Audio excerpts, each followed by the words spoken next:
Okay, another week and another UFC card this week from the UFC Apex. The main event in the heavyweight division, we have got Sergey Pavlovich taking on Curtis Blaydes. 13 fights, unfortunately, in the UFC Apex. I wish it could have been somewhere else. I don't know why Pavlovich and Blaydes, the number 3 heavyweight versus number 4 heavyweight, are in an empty arena.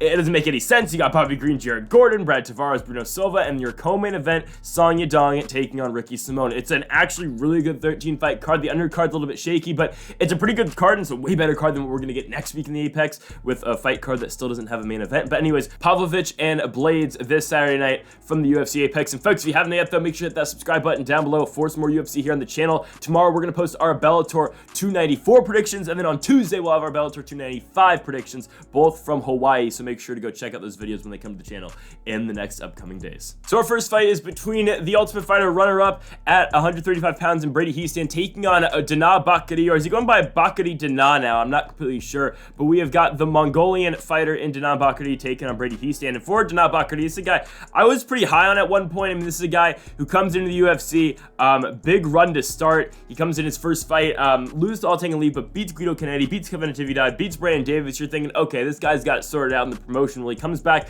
loses to Chris Gutierrez, a guy that we were pretty high on. But last night, he just got beat by Pedro Munoz in a pretty boring fight, in all fairness. But then Danaa Bakari comes back. He gets knocked out, by the way, by Gutierrez in Columbus, Ohio. Comes back in Singapore, loses to Kung Hyo Kong by unanimous decision. And now Bakari is back again on a 2-fight losing streak against Brady Hiestand, a fighter who is very young. Hiestand 23 years old, just picked up his first win in his last fight over a fighter with a professional win. Yes, that was a thing going on with Brady Hiestand. He had not beat a guy who had a professional win until his fight against Fernie Garcia. Obviously, he won twice in the Ultimate Fighter, but those are technically exhibition fights or amateur bouts against both Josh Rettenhouse and Vince Murdoch. Comes back on the actual Ultimate Fighter finale, loses to Ricky Turcios by split decision. A pretty good fight, but then comes back, beats Fernie Garcia after that by unanimous decision in his last one. Pretty good win for Hiestand. He goes in there, he really just out-wrestles Fernie Garcia for 3 rounds. Wins it 29-28, loses the second on the feet, but wins the first and third rounds with his wrestling. And that's what he's going to have to do in this fight against Danaa Bakari, because Bakari is the better striker. Bakari does have better hands, but if Brady Hiestand can go in there and he can mix it up wrestling-wise, then he should have a pretty good, chance at winning this one. We look at Hiestand's fight against Ricky Turcios. It's going to back and forth fight on the feet. They scramble some as well in that fight. Hiestand with 6 takedowns in that fight, had a lot of control time. Again, was able to trade a little bit with Turcios, but you have to say Turcios was getting the better of the striking exchanges with both him and Hiestand. Definitely in that third round, really the turning point of that fight for Ricky Turcios. But I think Hiestand can remain competitive with Danaa Bakari on the feet, but I don't think he's going to be able to, win it on the feet. If he goes 15 minutes standing with Bakari, I think Bakari eventually is going to catch him and put him down. And to the point where, I don't know if, Bakari's striking is as good as we once thought it was since his last 2 performances. But again, Gutierrez and Kung Hyo Kong are 2 very good guys. Definitely, though, it's better than Brady Hiestand. Hiestand is not ready for this moment against, striking-wise against a guy like Danaa Bakari. Hiestand's veteran, 24 years old, still 23, though, still very young in his career. This is only going to be his 9th professional fight.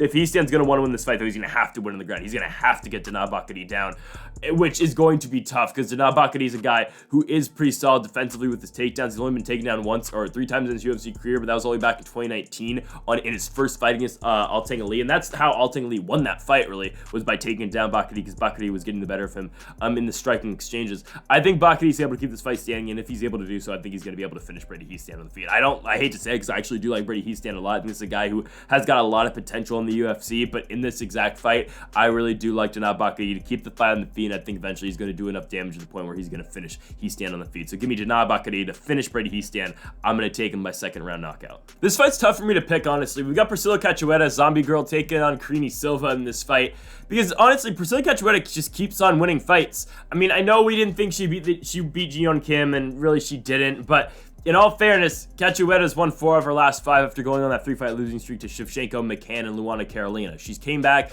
She had a Dobson in a fight where, Shanna Dobson was 3-3, and she beat her, though. She beats Gina Mazzani. Mazzani gets cut from the promotion after that. She loses to Jillian Robertson, but a lot of people lose to Jillian Robertson. Beats Jeon Kim after that in a fight that nobody thought she won. I mean, you look at the final stats for that fight, Jeon Kim outstrikes her 170-102. Jeon Kim wins the first round. Again, this is just all stats-wise, but still, Jeon Kim was doing a lot more damage than Priscilla Cachoeira was doing. Just look at both their faces after the fight. Jeon Kim outstrikes at 31-18 in the first, second 54-32, third 85-52. That's a fight that Jeon Kim somehow loses. Don't know how. And then Cachoeira comes back after that, and she beats Ariane Lipski in a fight that only lasted a minute. It was in San Diego. She knocks her out pretty quickly. Cachoeira, picks up the win, and now here she is against Silva. For Silva, 1-0 in the UFC, only win against Poliana Botelho all the way back in the summer of last year. On the Volkov-Rosenstreich card, she goes in there, she submits Botelho with the Darce in the first round. Was on a pretty big winning streak on her way to the UFC, but honestly, Silva, again, like Brady Hiestand to a certain extent, hasn't fought too many, good fighters. Her fights on the regional circuit was not very good.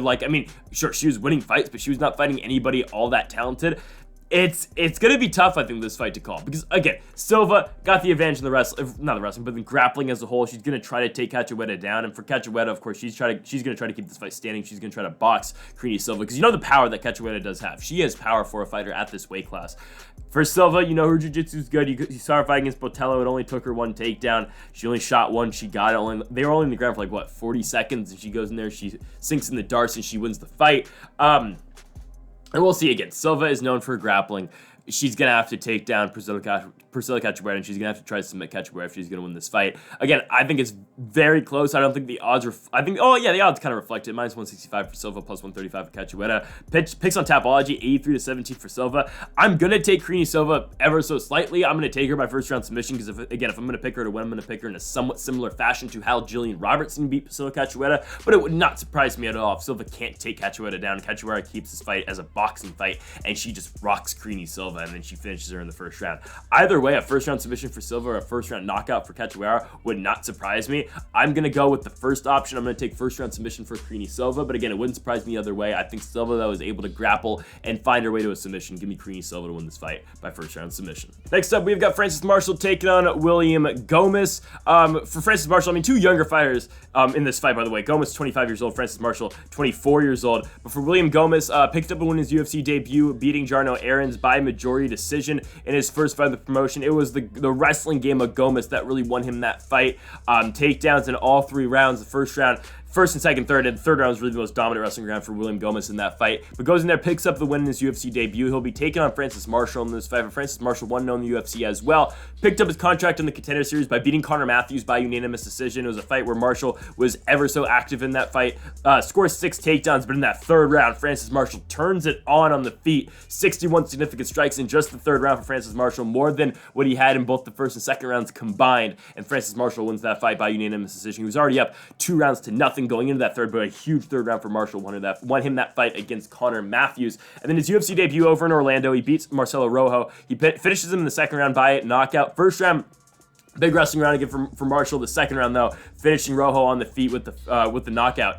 Big win for him, 1-0 now in the UFC. Both these guys are decent wrestlers. I think Gomis kind of relies on it a little bit more. Obviously, you look at his fights over in Aries and UAE Warriors, a lot of finishes on the ground, a lot of ground and pound finishes, a lot of submission wins for Gomis. And for Gomis, again, if he's going to want to have a chance to beat Francis Marshall, he is definitely going to have to wrestle. Because I think on the feet, I think Marshall's the way better striker. I think Marshall has got more pop to his strikes. I think he's quicker, and I think he's got a better tank on the feet compared to him and William Gomis. But, again, I think Marshall's able to keep it standing if he wants it. I think if he wants to take it to the ground, because you look at what Marshall was able to do before his shot in the UFC, a lot of wrestling, a lot of ground game. And again, that's what he did, in the William Gomis, or not the Gomis fight, sorry, in the Connor Matthews fight. That's what he did in the Marcelo Rojo first round. But what has won him fights in the UFC and in the Contender Series, because he only really had 2 combined, has been the striking where he finished Rojo in the second, and then the striking that he displayed in the Connor Matthews fight in the third round. And I think if we're looking at advantages in this fight for a guy like Francis Marshall, it's probably going to be through his striking. I think that's where he has the advantage over William Gomis, is through the striking. Because on the ground, I think Gomis is dangerous. I think Gomis has got really good ground and pound. I think if he can get on top, he's going to have a lot of success up there. So this is really all dependent, I think, on if Francis Marshall can keep the fight on the feet. Because I know how good of a wrestler Marshall is. And I know how good he is on top. But if he's on his back, I think Gomis is really good on top as well with his pressure. So I think that's what makes this a really intriguing fight. You got Marshall coming in at -200. You got Gomis coming in at +160. Both these guys undefeated in the UFC. Again, both just 1-0. But someone's going to go to 2-0 with this fight. And I think it's going to be Francis Marshall. I think Marshall's able to dictate where this fight's going to end up. Whether it be him on top with wrestling, or whether it be him, outpacing and just going after William Gomis striking wise. I think either way, I think Marshall's able to dictate where the fight is end up, and he's able to dictate the pacing of this fight as well. So give me the minus 200 favorite here in Francis Marshall to, again, out wrestle, out scramble, out strike William Gomis, all, everything involved. I like Francis Marshall to win this fight. I think he gets it done by unanimous decision, putting on an all-around great performance against William Gomis. Next up in the heavyweight division, we have got the Ultimate Fighter winner in Mohammed Usman taking on Junior Tafa. Tafa, I mean, coming into his first UFC fight here, scheduled against Austin Lane at UFC 284, scheduled against Waldo Cortez Acosta at UFC 284. Both those fights fall through. Both men withdraw, or I guess it was Tafa withdrew from the Cortez Acosta fight, and then of course Austin Lane withdrew from his original fight with Tafa as well. But now here you go, Junior Tafa taking on Mohammed Usman. For Usman, we haven't seen him in the UFC since he won the Ultimate Fighter back in August of last year. He came in big underdog in the fight against Zach Pauga.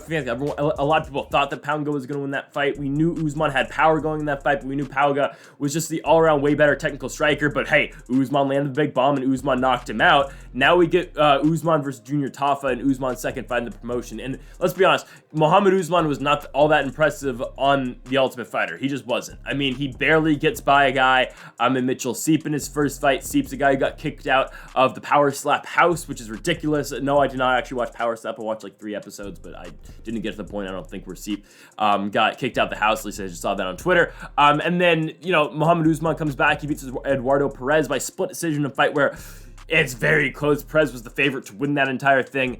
And Usman beats him by split decision. Then he goes on to beat Zach Pauga, which is good. But I think a lot of people weren't that high on Usman because of his loss on the PFL. When he lost to Brandon Sales, he gets subbed in the second round by Sales in the, I believe PFL, it was the third one of 2021.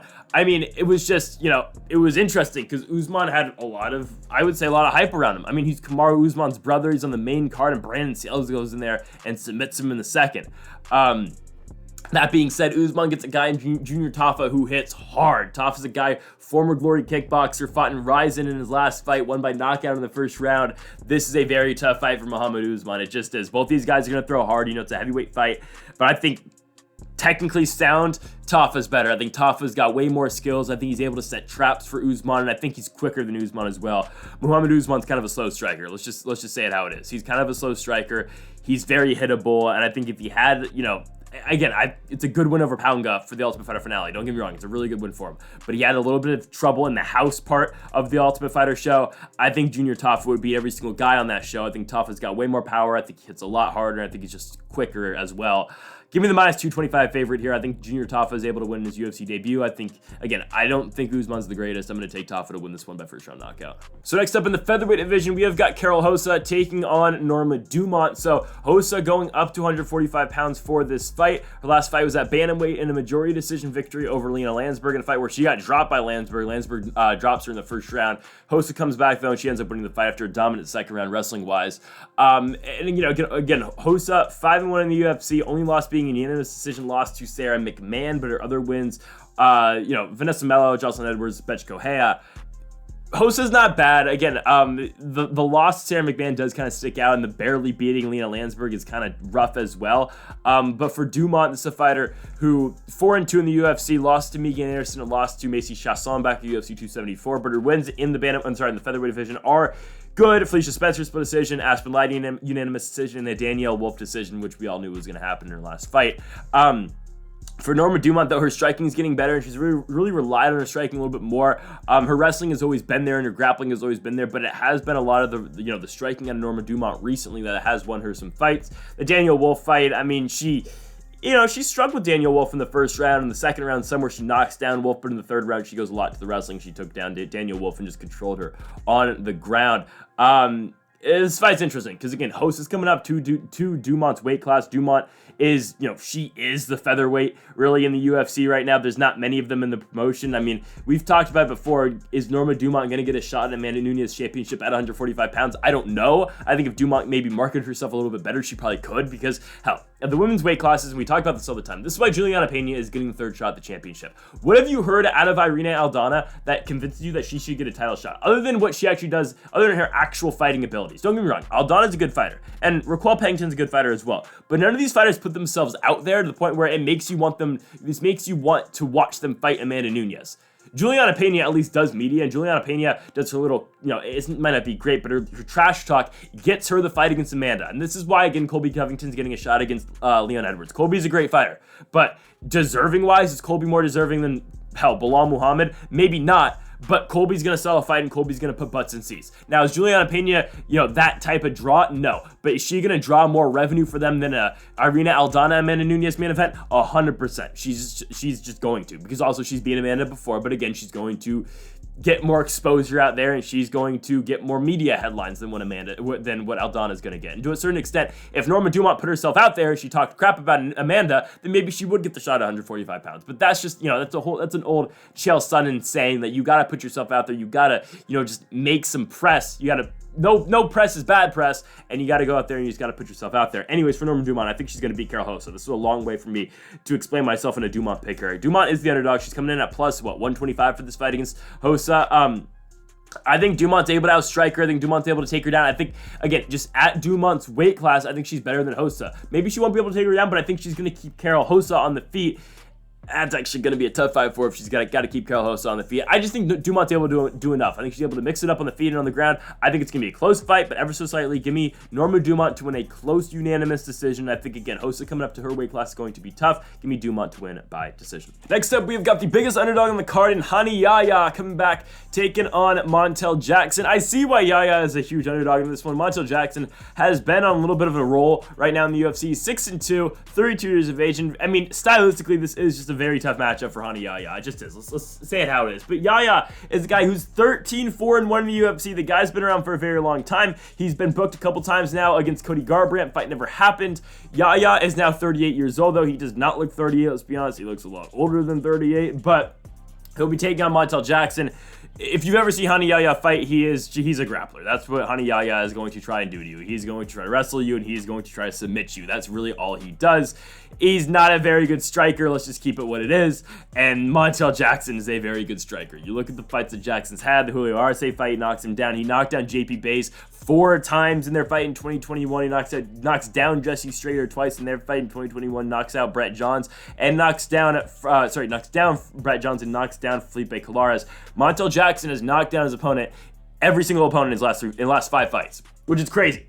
I think he's going to knock down Yahya as well. Yahya is a guy, though, in his last fight got knocked down by Kyung Ho Kong in the first round. But he comes back and he out-wrestles Kyung Ho Kong in the last 2 rounds to win the fight, 2-1.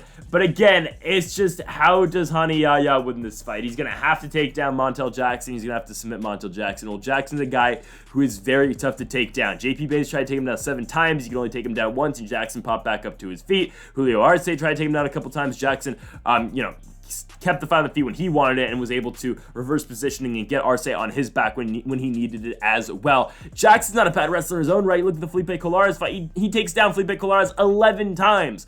I just think this is why Montel Jackson is such a huge favorite. It's because, one, of Yahya's age and and what Jackson's been doing, in his UFC run as well. But it's also just stylistically, it's just a bad matchup for Yahya. Because Yahya, again, he does not stand a chance in the feet. Again, he's got 21 submissions in his professional career, which is great. But for Montel Jackson, he's not bad at grappling either. And if he's just able to cancel out what Yahya brings, he is going to beat Yahya's face in like a pulp. I mean, Montel Jackson is going to finish Yahya in this fight. He's going to finish him on the feet. I got first round knockout I'll go second round knockout for Montel Jackson. Yahya can take some damage. As you see, again, Kyung Ho Kong knocked him down. He got back up to his feet and he kept pushing forward. So I don't think Jackson's able to put him away in the first, but in the second, that's where Montel Jackson officially takes over, and that's where Montel Jackson is able to put away Yahya. Give me Montel Jackson win this fight by second round finish on the feet, so second round knockout for Montel Jackson. I just don't think Yahya is able to contend stand up wise, and I think, again, Jackson's just able to do enough in the ground game to keep this fight competitive, and again, just weigh out for his chance on the feet against Yahya. So give me Montel Jackson win this fight by second round knockout. I think he gets, continues on the win column in the UFC, 7-2 record for him. And for Yahya, we'll see what happens for him. Maybe he gets this fight against Cody Garbrandt. Now that Garbrandt's a wrestler, I don't know. But yeah, give me Montel Jackson to win this one by second round knockout. So next up, we've got Christos Giagos taking on Ricky Glenn. Glenn here is over a 2-1 favorite, taking on Giagos here, the underdog. For Christos Giagos, they've given him some tough opponents as of late. I mean, he goes on a little run where he wins 4 out of 5. He beats Damir Hadzovic. He loses to Dakar Close, beats Carlton Myers, beats Sean Soriano. And then they just give him arm on Tsarukyan, and Tsarukyan finishes him by knockout in 2 minutes, and then they turn him around against Thiago Moises, and Moises submits him in the first round. So you're thinking, okay, what do they do at Giagos now? Because, I mean, it was just kind of weird. They kind of just catapulted Giagos really quickly into 2 very tough fights, and now here he is against Ricky Glenn. He was booked against Benoit Saint Denis later last year. Couldn't take the Saint Denis fight because he got hurt. So now you get him and Ricky Glenn. For Ricky Glenn, we haven't seen him in a while. This is a guy who has not fought since he had that draw against Grant Dawson all the way back in 2021. So no fights in 2022 for Ricky Glenn. But now here he is back against Christos Giagos. His last win comes all the way back in 2021 where he finished Joaquim Silva by knockout in 37 seconds. So good one for him there. Before that, loses to Kevin Aguilar, beats Dennis Bermudez before that. I think this is just a tough fight to pick, honestly, because both these guys, I know, Glenn's been in the UFC for a little bit. He's had 8 fights. For Giagos, he's had 11. But at both points in these fighters' career, I don't know what to really expect, because for Glenn, again, he hasn't fought in a while. For Giagos, again, he's fought the guys he's supposed to beat, but then he's lost to the guys that he's supposed to lose to as well. So where is Christos Giagos in the middle of that, right? I mean, I just think it's a very close, very tough fight to pick. I think the odds, again, reflect kind of what you should get out of this fight, because for Giagos, again, you look at the Sean Soriano fight, he's able to take down Soriano effectively, he's able to take down Carlton Minas effectively, and in Giagos' little win streak, it was a bunch of takedowns that won him fights. He was able to really implement his wrestling game as a whole, and for Ricky Glenn, this is a guy who, when this guy is firing on all cylinders, he can give you a really good go on the feet. Again, knocking down Joaquim Silva in the span of 30 seconds back on the Shansung Jung and Dan Ige card in 2021. The guy's really good on the feet. Defensive wrestling wise, not the greatest. He's been taken down a lot in the past. Dennis Bermudez was able to take him down 6 times. Grant Dawson was able to take him down 3 times. But again, in that third round against Grant Dawson, Dawson tires, and it's all Ricky Glenn. Again, firing on all cylinders. He's able to take down Grant Dawson. He's able to control him down there. A big ground and pound out of Ricky Glenn. I think Glenn wins this fight. I think his cardio is way better than what Giagos has got. And I think as a whole, I think Ricky Glenn's got a better striking game. I think he's able to avoid the ground game that Giagos will likely try to get him with. And I think with all that being said, Ricky Glenn's going to be able to win this fight stand-up wise. And I think that's why I'm going to take Ricky Glenn by decision. Again, one of these fights that honestly I'm not all that excited for, because I really don't know at all what to expect, but give me the favorite here. I think Ricky Glenn goes in there. I think he wins a decision. I'm going to take the -220 favorite, Ricky Glenn, by, again, outboxing Christos Giagos and winning this fight by decision. Someone's getting knocked out. We've got Jeremiah Wells take on Matthew Semelsberger. This is a tremendous fight with 2 guys who hit very hard. You look at Semelsberger's last fight. No, he doesn't get the knockout, but still 3 knockdowns against Jake Matthews on the last card of 2022, the Cannonier Strickland card. He knocks down Jake Matthews in every single round, in the first, in the second, and in the third, winning the fight 30-27 on one card, then 29-28 on the other 2. Ron McCarthy, the only one giving him 30-27. But for Semelsberger, again, he's got the fight against Alex Morono that he loses. It's in Dallas on the Pena Nunez 2 card. He knocks down Morono in that third round, but that's the only round that they end up giving Semelsberger, because Morono ended up, Morono had a lot of success the first 2 rounds against Semelsberger in that fight. And before that, for Semelsberger, it beats AJ Fletcher, knocks out Martin Sano, knocks out Jason Witt as the fight where he loses to Chaos Williams, and then beats Carlton Minas in his first fight. But Semelsberger has got a lot of power. This guy hits hard for a 170-pounder, but who hits harder? Jeremiah Wells. This guy has got pop. You look at his last fight, beating Court McGee, knocking him out in 94 seconds on that card in Austin, Texas, on the Calvin Kattar and Josh Emmett card. Knocks out Court McGee in 94 seconds with a huge left hook. Smits Blood Diamond before that. I mean, Blood Diamond's a guy who, again, wasn't really built for the UFC, let's be honest. He's a kickboxer, and Jeremiah Wells went in there and took him down, submitted him right away. And before that, he knocked out Worley Alves in his first fight in the UFC as well. So 3 finishes, 3 fights for Jeremiah Wells. This guy goes out there and he finishes fights. But you look at the power that he possesses. I mean, look how big the guy is. He is 36 years old, and he is, kind of old for only being in his 4th fight in the UFC, but we'll take this fight at what it is. Wells hits very hard, and Wells got a lot of power, and he's also a decent wrestler as well. But for Matthew Semelsberger, I mean, he's a guy who's dealt with some big power strikers as well. I think the fight that comes to mind a lot is the Chaos Williams fight. That's a fight where both these guys, it was a unanimous decision victory for Chaos Williams, but Semelsberger holds his own. Just no knockdowns in that fight. It was just Chaos Williams kind of just controlling the striking pace of that fight and winning that fight 2-1. But in this one, Jeremiah Wells goes for it. I mean, this guy swings with all the power he's got. He is going to come in there and he's going to try to knock Matthew Semelsberger's head off. because he swings big. Semelsberger swings pretty big as well. I wouldn't say, again, Semelsberger has got as much power as Jeremiah Wells has got. Obviously, Wells has the power advantage.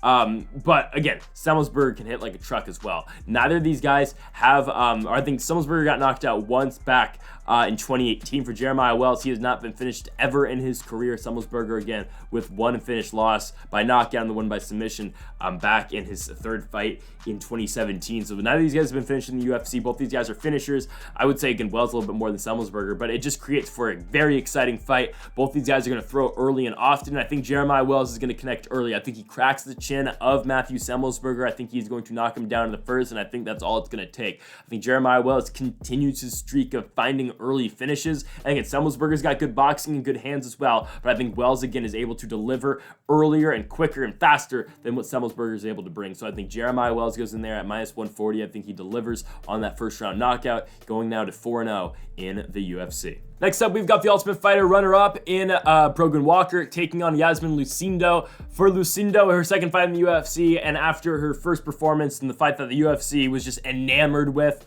when she lost to, of course, Yasmin Yayargi by unanimous decision. It was a fight again the UFC was really liked, but they couldn't give it fight of the night, of course, because David Onama and Nate Landwehr was maybe the fight of the year on that same card in San Diego last summer. But for Lucindo, losing her first fight by unanimous decision, but it was, again, a back and forth war on the feet. She just gets outstruck by Yayargi, but still, it's a close fight. Lucindo probably goes in there and she probably wins the first round. It's just a tremendous fight that, it's a good fight between those two fighters, and gave a lot of hype to both of them. Of course, for Yasmin Yayargi, she comes back after she beats Estela Nunez in the second round in her fight late in 2020 on the UFC Orlando card, and now for Lucindo, here she is on a main card of a fight night as well. But what Lucindo does well, again, good striking, really good hands. She's not the greatest in the ground, but I mean, she can do it as well, but it's really going to be the striking out of Lucindo that's going to win her a lot of fights. For Brogan Walker, this is a fighter who is, again, coming off that Ultimate Fighter season. She beats Hannah Guy in the first round by majority decision, then she beats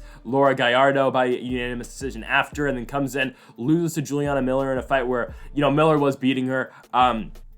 She has got taken down at will to Brogan Walker. Miller was really dominant with her wrestling. She was able just to, keep Brogan Walker down. And for Juliana Miller, losing her last fight to Veronica Hardy on that card in England on Edwards and Usman. But here comes Walker, here comes Walker again after losing to the eventual winner in Juliana Miller, or to the actual winner in Juliana Miller on that Ultimate Fighter finale card.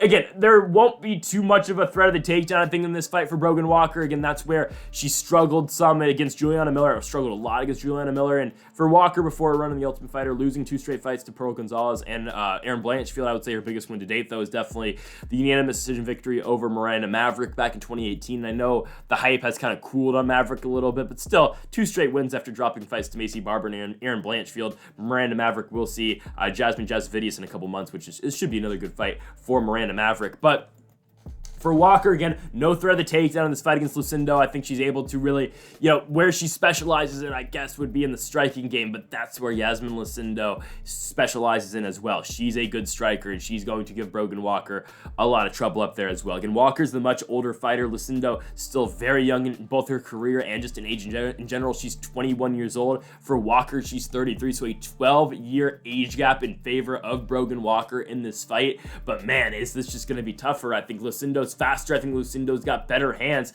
I just don't know how Brogan Walker wins this fight. This fight will likely not hit the mat, and if it does, Lucindo's not great down there either, but Brogan Walker's not very good down there either. So I think Lucindo, again, that cancels out. I think Lucindo is just going to get this fight in the feet, and I think she's going to, just beat up Brogan Walker for 15 minutes. I think Lucindo goes in there. She just, again, uses her strikes to her advantage, and she'll win this fight by unanimous decision. So give me Yasmin Lucindo in her second UFC fight at -300 to win this fight by unanimous decision. Next up, we've got Jared Flash Gordon taking on Bobby Green. Should be a very good fight for Bobby Green. Don't love the 5-month, or what, the only 4-month layoff, and now he's back taking on Jared Gordon. Don't like that because he just got knocked out by Drew Dober. That's a little bit concerning. It was a fight that I thought he was going to beat Drew Dober. He doesn't, but now you get him versus Jared Flash Gordon. For Jared Gordon, I think I see a lot of people on Twitter saying this, and I get it, because a lot of people think Gordon's just going to get smashed in this fight, which he might, because Bobby Green is very good, and Bobby Green is a guy who is very dominant striking-wise. But I see a lot of people saying this, that this is the UFC just, basically telling Jared Gordon to F off after giving Paddy Pimblett a fight that, let's be honest, he beat Paddy Pimblett. But they're getting on Jared Gordon for making that fight so close by making him fight Bobby Green in this spot. Because Bobby Green stylistically is a very tough matchup for Jared Flash Gordon. Jared Flash Gordon's a guy who is going to strike with you. He is not really a grappler. He took down Paddy Pimblett a little bit in their fight, but, held Paddy down for, of course, won the third round. I thought he won every single round in that fight, if I'm being honest, but definitely won the third round with his wrestling. Bobby Green's a guy who's got very good takedown defense. I mean, he's a guy who's going to keep fights standing. He's going to give you trouble on the feet because of his wrestling game, and really the only way to beat Bobby Green's by just outstriking him. And honestly, I thought he beat Thiago Moises, thought he beat Rafael Fiziev, he beat Iaquinta, beat Hawk Prost. Of course, Makhachev was a tough fight for him. Makhachev, let's just be honest, is just on a whole other level. And then Drew Dober was, again, just another very tough fight for him. But it was a fight that, let's be honest, until the knockout, Bobby Green was winning. So now you give him and Jared Gordon. I mean, it's a fight that Bobby Green should theoretically just go in there and just outbox Jared Flash Gordon for 15 minutes. Because striking-wise, Bobby Green, he's got a chin. Again, it got cracked in his last fight against Dober, but Dober hits very hard, and it was just a shot that landed right on the money and that put him away. But he hits harder than Jared Gordon. He blocks punches a lot harder. He's harder to hit as a whole. And I just think his striking game is just all around better than what Jared Gordon's got. Again, Gordon's a guy, though, I thought beat Paddy Pimblett. Let's be honest with ourselves. But would Bobby Green beat Paddy Pimblett right now? 100% yes. Bobby Green is a lot better than Paddy Pimblett. Again, Green's at minus 275. There's a reason for that, because obviously people are really thrilled with this spot for Bobby Green. A lot of people think it's a horrible matchup for Jared Gordon, which it is, because Gordon doesn't really wrestle, and Bobby Green specializes in striking, so he's going to be forced to stand and trade with Bobby Green, and that usually does not go well for guys like Jared Gordon, because in fights like this, Bobby Green usually wins. He talks crap to his opponent. He gets in his opponent's face, and he just mauls them on the feet. He'll punch you in the face and talk crap while doing so. And I feel like that's one of these fights where this is going to happen. Bobby Green is being sent out there by the UFC to take care of business and take down Jared Gordon or put away Jared Gordon because of what he did to the company, because he gave Paddy Pimblett such a close fight in a co-main event of a pay-per-view. Bobby Green's put out here for a reason, and he's going to do the job the UFC wants him to do. He's going to be Jared Gordon by unanimous decision. I don't think it's all that close. I think there's a chance Bobby finishes him. I mean, really, I think you might get there's a chance you get, not a direct replica of what happened in the Iaquinta fight, because Gordon does have a solid chin, but it might be something like that where Green just overwhelms him on the feet. I don't think it's going to be as dominant, but I think, again, it's just going to be 3 rounds or 15 minutes of just pure striking masterclass by Bobby Green. I don't think Gordon's really going to be hitting him all that much. Green's going to be doing, the shoulder roll and all of that.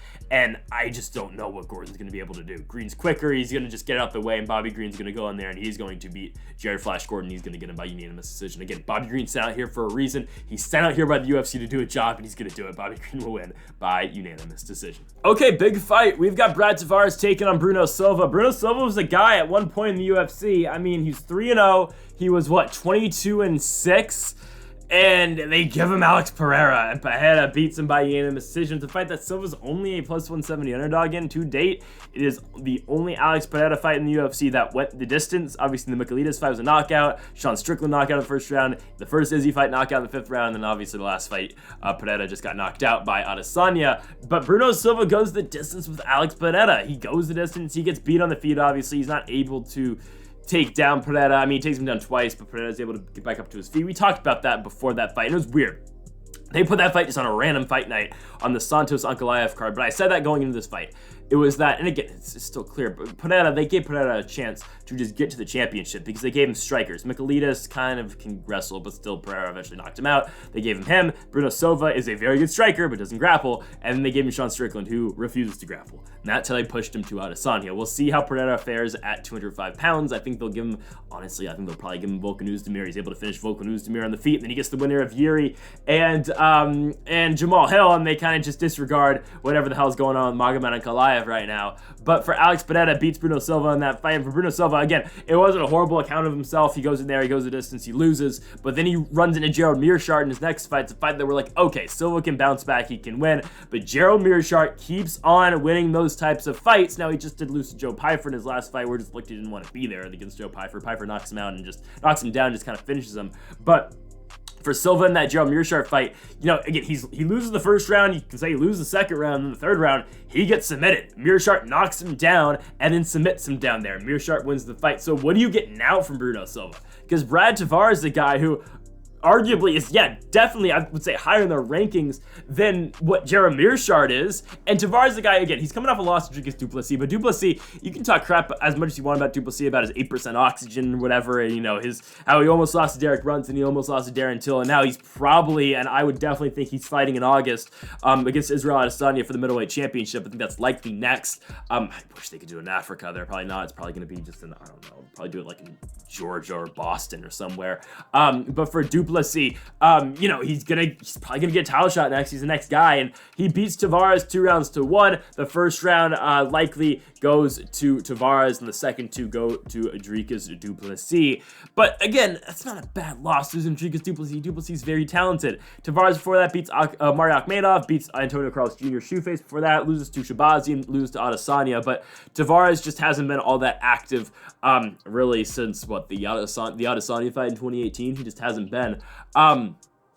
I think it's a tough fight for Bruno Silva. I think it is, because you go from losing to Gerald Meerschaert and basically getting outstruck by Gerald Meerschaert to now Brad Tavares. A guy in Brad Tavares, though, who has been knocked out quite a few times. Bruno Silva has 19 knockouts on his record. So, again, it would not surprise me at all if Bruno Silva just goes in there, rocks Tavares, and puts him down and wins the fight that way. But I think Tavares wins. I think he's all around. He's got a better striking game. I think Bruno Silva's chin's a little bit better. You can rely on Silva's chin more than what you can rely on what you're going to get out of Tavares, because Tavares has been rocked and wobbled a couple times. But he did go the full distance, Dricus du Plessis, and he did go the full distance against Israel Adesanya. It's just that Tavares has been in a lot of wars, and the last time he faced a really heavy hitter, it was Edmund Shabazian, and Shabazian knocked him out. But that was a head kick at UFC 244, and that was all the way back in November of 2019. I don't think this fight really hits the mat. Tavares doesn't wrestle all that much. Bruno Silva definitely doesn't wrestle at all either. So you just see a stand-up fight between these two guys.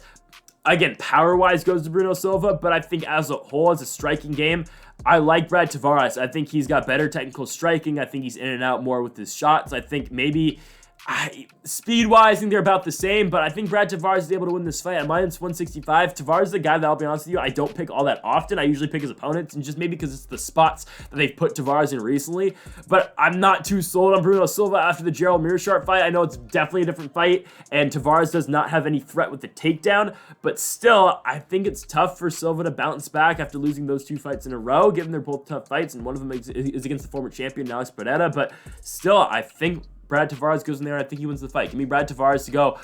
Does he win by knockout? I don't know. I think if Tavares wins, he's likely to win by decision. If Silva wins, likely win by knockout. I'm going to take Tavares by decision. I think it's a safe pick. So give me Brad Tavares to beat Bruno Silva. I think he gets it done by unanimous decision. Huge co-main event. Ricky Simón, Song Yadong. I mean, just a huge fight at 135 pounds. Two guys in the top 10. And Ricky Simón currently on a huge 5-fight winning streak after dropping back-to-back fights in a fight where the Uriah Faber fight where he gets knocked down in the first round and losing to Rob Font right after, but he's won 5 fights since that 2-fight skid to Ray Borg, Gaetano Perello, Brian Kelleher, Rafael Assunção, and Jack Shore. And for Ricky Simón, he continues to find second-round finishes. You look at the Gaetano Perello fight, second-round submission. Rafael Assunção, second-round knockout. And the Jack Shore fight, a second-round arm triangle submission. So for Ricky Simón, again, there's been a lot of wrestling, and it's been, just him finding ways to win fights. It's been through the wrestling or through the stand-up game. I mean, hell, he knocks down Jack Shore in their fight on Long Island in 2022. He knocks down Rafael Assunção in 2021.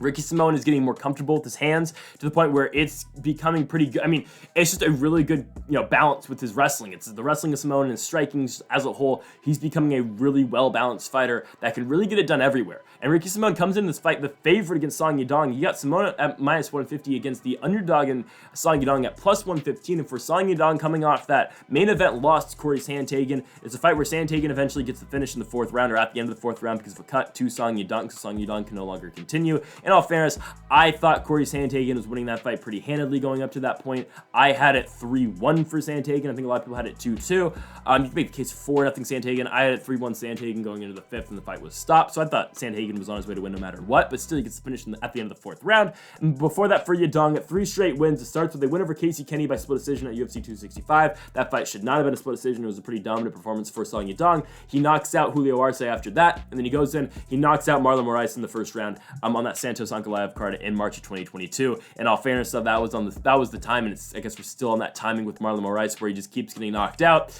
You have the knockout loss to Corey Sandhagen, the finish against Rob Font, the finish against Merab Dvalishvili, the finish against Song Yadong, the finish against Shane Moraes, and now the finish against Brandon Loughnane. He has lost his last 6 fights, all by finish. Given the Loughnane fight wasn't by knockout, it was by leg kicks, I doubt Marlon Moraes sees his second fight in the PFL. If he does see it, for the love of God, give him the worst 145-pounder they have and let him beat up their worst 145-pounder, which is likely Hyoji Kudo. For the love of God, actually, no, he'd get knocked out by Hyoji Kudo. I forgot Kudo's got power. I don't know. Give him Jesus Pinedo. I don't know. It's bad. I mean, I don't know who Moraes can beat in that 145-pound weight class, and it's not like it's all that good, but it's just, oh my goodness, he keeps losing. Anyway, for Song Yadong, he beats Marlon Moraes, and now after that, they give him the Sandhagen fight. He does not beat Sandhagen, and here we are with him and Ricky Simone. Okay, so Song Yadong is going to have the striking advantage, obviously. Simone, we've talked about it. His striking is getting better, and it's getting on par to what his wrestling is, but it's not going to be to the point where he can rely on that against Song Yadong. It's just that simple. He's going to have to mix it up with the wrestling. And again, his striking will definitely complement his wrestling will definitely complement his striking. His striking is going to get better because of always the threat of the takedown from Ricky Simone, and that's what he's going to have to threaten a lot with here in this fight against Song Yadong. Yadong's a guy, though, has got a really good takedown defense. He doesn't get taken down all that often. Kyler Phillips took him down a couple times when they fought in 2021. Marlon Chito Vera took him down, and Cody Stamen was able to take him down a lot as well when they fought in DC back in 2019 to a majority decision. But that's the game plan I think Ricky Simone's got to have in this fight. I don't think he can fall in love with his hands to the point where he's just striking the entire fight with Song Yadong, because eventually I think he'll get finished. Yadong has got power in his hands. He's got, he can knock you out with his shots. So I think for Simone, again, he's got to get inside, he's got to close distance, he's got to fire off close shots and eventually tie up and get this fight down to the ground. And I think that's going to be something he's going to be really successful in doing so. I think just Simone's very physically strong in there. I don't know if Simone's able to fight, I don't know if Song Yadong is able to fight off all the takedowns Simone is going to bring him. I think Simone really, again, is going to be able to go in there and just push him back up against the fence. I think he's going to be pressuring Song Yadong for majority of this fight, and I think that's what's going to push Ricky Simone towards victory. I think, again, the striking, it's going to be a lot of the wrestling, but in some points as well, the striking will play a factor as well, and I think in moments where they're not wrestling, I think, again, Simone will be able to catch him with a couple strikes and go back to wrestling as well. I think it's just, again, going to be a mix-up of styles in this fight for Ricky Simone, and at minus 140, I like him to go in there. I don't think he's going to get a finish, but I think Ricky Simone's able to win a decision. Give me Simone to stay on his little win streak. He's going to beat Song Yadong by unanimous decision. Okay, it is time for the main event. We have gotten heavyweight division Curtis Razor Blaydes and Sergey Pavlovich. The winner of this fight will likely be fighting for a championship in their next fight. Is Jon Jones retiring after he fights Stipe Miocic? That's the thing we need to talk about as well, because I think there's definitely a chance that does happen.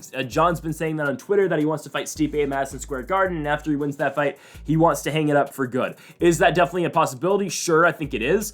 But if John does decide to stick around, because let's be honest, I think John is going to beat the living crap out of Stipe Miocic. I hate to say it, but John's going to, and it's a fair thing to say. Also, once John beats Stipe Miocic, what is there for him to accomplish? He's already the greatest of all time. He's already won 2 championships in different weight classes, and then he defends the championship as well. There's nothing else for him to do, and he's already beat the greatest heavyweight of all time. He is the greatest light heavyweight of all time. He's beat the other considered great light heavyweight in Daniel Cormier. There's nothing for him else to accomplish, so why risk it against a guy like Curtis Blaydes or Sergey Pavlovich? But anyways, if John does continue to fight, or if Stipe is able to beat Jon Jones, the winner of this fight tonight will be next for the championship between Curtis Blaydes and Sergey Pavlovich. Now, Pavlovich seems like the popular pick right now because Sergey's on a roll because of his win against Tai Tuivasa. He's able just to go blitz Tuivasa and knock him out and finish him in 54 seconds, and then the way how he beat Derek Lewis in 55 seconds. Pavlovich has got power in his hands. He hits very hard. You can make the comparison all you want. He's the Russian Francis Ngannou. He's got all the power on the feet in the world, and he's been really dominant in winning his fights recently, definitely. And even the Shamila Durakhimov fight, since Pavlovich has come back, since his hiatus from 2019 to 2022, he's come back. He's won 3 straight fights, all by knockout in the first round with Durakhimov, Lewis, and Tuivasa. I mean, they've progressively gotten a lot harder. But let's be honest, none of those guys are the point where Curtis Blaydes is. Curtis Blaydes is a wrestler who can still strike. Blaydes can strike with you, but also, he's a primary wrestler. He is the best wrestler in the weight class besides Johnny Bones. And it's going to be a tough fight for Sergey Pavlovich, because this is the fight that this reminds me of. Sergey Pavlovich and Alistair Overeem. It's Pavlovich's first fight in the UFC after coming in from Fight Nights Global. He was 12-0 coming in from Fight Nights Global. He was undefeated in that promotion. Comes in, he loses to Alistair Overeem in a co-main event on Curtis Blaydes and Francis Ngannou in China. Alistair Overeem goes in there and takes him down in the first round and then beats the living hell out of him in the first round and finishes him on the ground by TKO. Pavlovich has not been past the first round in the UFC. That's what kind of concerns me, because if this fight gets out of the first round, where is he going to be at? He has not seen a second round since 2018, since pre-2018.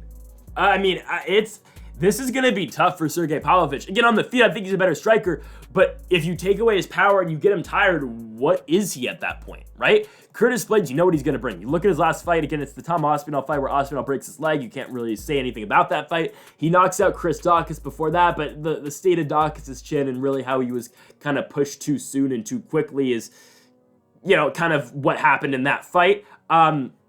The Jairzinho Rosenstrike fight, Blaydes takes him down at will and holds him down. You kind of just forget that fight ever happened. The Derek Lewis fight is the small hiccup where Blaydes shoots him for a takedown. He kind of times it up, and Derek Lewis, big uppercut, sits him down and knocks him out. And he's got to stay out of that potentially in a fight like this with Sergey Pavlovich. He can't get knocked out coming in on a takedown. But I just don't know how much Pavlovich has been tested with the wrestling. He just hasn't been tested all that much with it.